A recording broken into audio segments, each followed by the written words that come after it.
everyone, this is Sonia. Hope you all are doing well. So this is the fourth day of our Rect series. So our question is build a list component to display a list of items. So basically हम एक component create करते हैं हमारी list के items को show करवाने के लिए browser के ऊपर. तो उसके लिए सबसे पहले हम हमारे VS Code में आएंगे और सबसे पहले हम हमारा एक new component बनाएंगे, ठीक है. So इस तरीके से हमने 4.jsx नाम का component बनाया और उसके बाद हम क्या करेंगे अपने उस component को call कर लेंगे हम हमारी ऐप के अंदर. So हमारे component का नाम क्या था 4, तो हमने उसको वहाँ पे ऐड कर दिया. ऑटो इंपोर्ट ऑलरेडी है, ऑलरेडी मेरा कोड रन है, ठीक है. सो इस पे आते हैं, इसका जो स्क्रिप्ट है वो हम लिख लेते हैं RAFC, एंटर करते हैं Ctrl+Z, ठीक है. तो इस तरीके से हमारा जो कंपोनेंट है वो बन चुका है, ठीक है.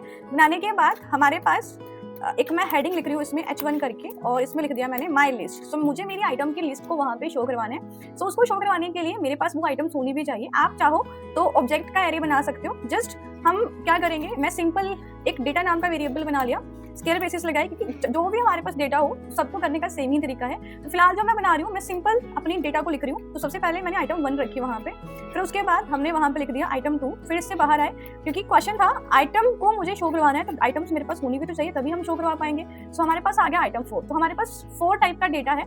इस डेटा को मुझे ब्राउजर के ऊपर शो करवाना है in the form of list, ठीक है. सो पहले चेक करते हैं कि जितना हमने लिखा क्या होता है मुझे ब्राउजर पे मिल रहा है.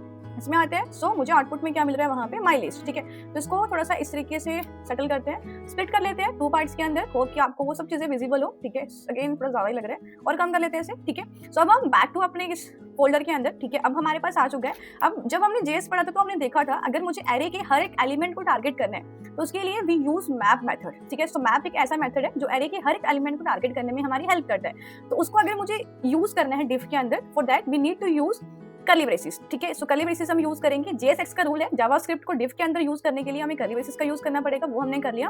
अब मुझे मैप लगाना, किसके ऊपर लगाना, जहां मेरा डेटा पड़ा हुआ है. डेटा नाम का एक वेरिएबल है, उसके ऊपर हम मैप लगा लेंगे.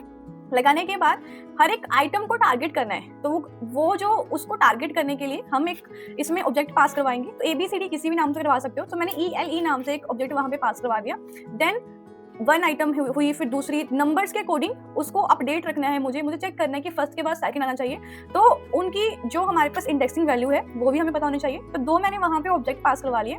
उसके बाद वी यूज कर्ली ब्रेसिस, ठीक है. और मुझे क्या करना है, मुझे इस पूरे पार्ट को वहां पे रिटर्न करवा देना है. तो रिटर्न मुझे क्या करना है, मुझे हम LI की अपनी लिस्ट बनाएंगे, ठीक है.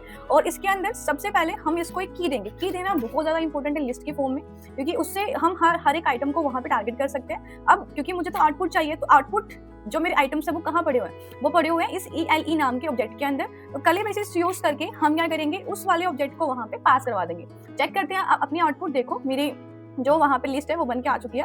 आई थिंक इसमें कुछ गड़बड़ हुई है. सो वो ऑलरेडी डॉट आ रहा है, स्क्रीन थोड़ी सी कट के आ रही है, बट ऑलरेडी जो लिस्ट के फॉर्म में मेरी जो आइटम्स है वो हमने ब्राउजर पे शो करवा ली. सी कितना इजी था. कोई भी डाउट आए आप मुझे डायरेक्टली मैसेज कर सकते हो, ठीक है. I will definitely help you. Thank you so much.